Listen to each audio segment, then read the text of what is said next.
अस्सलाम वालेकुम। उम्मीद है कि आप लोग खैरियत से होंगे। तो आज हम डिस्कस करेंगे टाइप्स ऑफ डेविएंस। तो हमारे पास क्या होता है कि इसमें प्राइमरी डेविएंस होती है और सेकेंडरी डेविएंस होती है। प्राइमरी डेविएंस वो होती है जिसके ऊपर लोग रिएक्ट नहीं करते, इग्नोर करते हैं या उसको नॉर्मल सोचते हैं, जैसे स्मोकिंग हो गई, पब्लिक लूटरिंग वगैरह हो गई।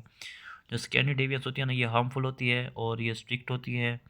और इसमें क्या होता है कि स्ट्रिक्ट रिस्पॉन्स आता है सोसाइटी का और लोग इस पर रिएक्ट करते हैं। जैसे हमारे पास क्या हो गया, मर्डर वगैरह हो गया।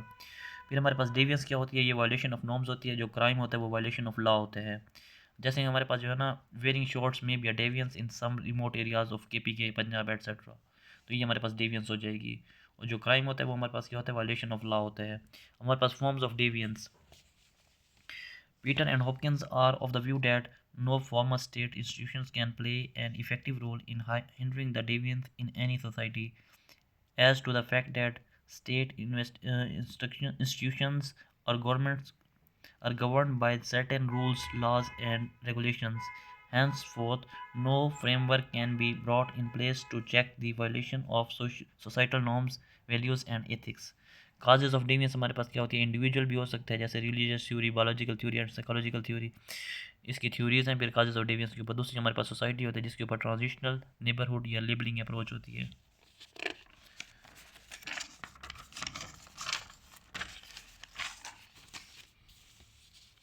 फिर हमारे पास क्या होता है कि तीसरी हमारे पास जो होती है ना, कल्चर काज होती है डेविएंस की। अब रॉबर्ट मैटन वो क्या कहते हैं कि प्रेजेंटेड द स्ट्रेन थ्योरी।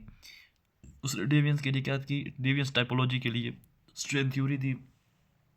उसमें हमारे पास अचीव क्या करना है, मतलब गोल्स क्या हैं, उसके कल्चरल गोल्स क्या हैं, मीन्स क्या हैं, कंट्रोवर्शियल मीन्स हैं, कन्वेंशनल मीन्स हैं। उसके बाद हमारे पास क्या होता है, कुछ कन्फर्मिस्ट होते हैं, क्या होते हैं, दुनिया में नाम पैदा करना है, मुआशरा गलत नहीं कहेगा तो उनको हम क्या कहते हैं, दुनिया के अंदर लोग नाम पैदा करते हैं और मुआशरा उनको गलत नहीं कहता, उनको क्या कहते हैं, कन्फर्मिस्ट कहते हैं। इनोवेशन क्राइम के अंदर क्या होती है कि जो एक्सेप्टेबल ऑर्डर होता है ना, उसके खिलाफ जो काम करते हैं उसको क्या कहते हैं, इनोवेशन। रिचुअलिस्ट कौन से होते हैं, जो हैबिचुअल होते हैं ना, रिस्पोंडेंट, उनको हम क्या कहते हैं, रिचुअलिस्ट कहते हैं। जो हमारे पास वेस्ट ऑफ लाइफ है, नो वन केयर्स, ठीक है।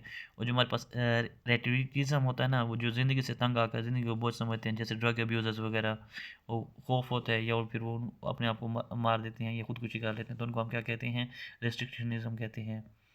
और हमारे पास क्या होता है, डोंट फियर, ठीक है। हमारे पास रॉबर्ट मैट्रॉन की जो है ना डेविएंस थ्योरी है, उसको हम कैसे एक्सप्लेन करेंगे। जैसे हमारे पास ये है ना, एक्सेप्ट और रिजेक्ट, हमारे पास एक कल्चरल गोल्स होते हैं, दूसरी हमारे पास क्या होती है, कन्वेंशनल मीन्स होते हैं। हमारे पास क्या होता है कि अगर कल्चरल गोल्स और कन्वेंशनल मीन्स दोनों एक्सेप्ट हो रहे हैं तो कन्फर्मिटी है, अगर ये एक्सेप्ट हो रहा है और ये रिजेक्ट हो रहा है तो इनोवेशन है। अगर कल्चरल गोल रिजेक्ट हो रहा है और कन्वेंशनल जो मीन है वो एक्सेप्ट हो रहा है तो ये हमारे पास रिचुअलिज्म है। अगर ये रिजेक्ट हो रहा है, ये भी रिजेक्ट हो रहा है, तो ये हमारे पास क्या है, रिटरेटरिज्म है, ठीक है। हमारे पास अब कल्चरल गोल्स, रॉन्ग मीन्स और क्राइम्स वगैरह ये चीज़ें इसके अंदर आ जाती हैं, इनोवेशंस के अंदर आ जाती हैं। अब जो हमारे पास क्या होगा कि थ्रो न्यू मीन्स जो होगा ना, फिर हमारे पास क्या आ जाएगी, अगर हम कोई नए तरीके से इसे करेंगे, सीकिंग न्यू गोल्स, पॉजिटिव भी हो सकते हैं, नेगेटिव भी हो सकते हैं, तो उससे हम क्या कहेंगे, रिबिलियन कहेंगे। रिबिलियन के अंदर जो पॉजिटिव होंगे उसके अंदर हम पीसफुल मीन्स के अंदर, सोसाइटल चेंज के अंदर उसको हीरो बना देते हैं। और जो नेगेटिव होते हैं ना, वो बाय वायलेंट मीन्स होते हैं, सोसाइटल चेंज होती है, ये फेल होते हैं और इसको हीरो नहीं बल्कि विलन कहते हैं। हमारे पास बिजनेस क्या होती है, इनोवेशन है, नॉट अ क्राइम। और हमारे पास इसके अंदर क्या है कि वी आर कायदे अज़म्स ऑन, मतलब हमारे पास क्या है, ब्यूरोक्रेसी है, मिलिट्री है, तो ये क्या था, कायदे अज़म का कंसेप्ट था। और हमारे पास क्या है, स्टैनली वालफोर्ड क्या कहते हैं, जिना ऑफ पाकिस्तान के अंदर, 100 Gandhi's on Pakistan side, 1 Jinnah in India side, Pakistan will not form, ठीक है। वेस्ट हमारे पास क्या कहते हैं, वो मार्टिन लूथर किंग जूनियर जो था ना, उसने पीसफुल वे अडॉप्ट किया वेस्ट के अंदर। तो इस तरह जो है ना, हमारे पास ये डिफरेंट किस्म के पॉइंट ऑफ व्यूज़ आ गए हैं। तो इंशाल्लाह फिर आगे नेक्स्ट लेक्चर 4 में आपके साथ शेयर करता हूँ, उसके अंदर इसके नेक्स्ट कंसेप्ट हैं।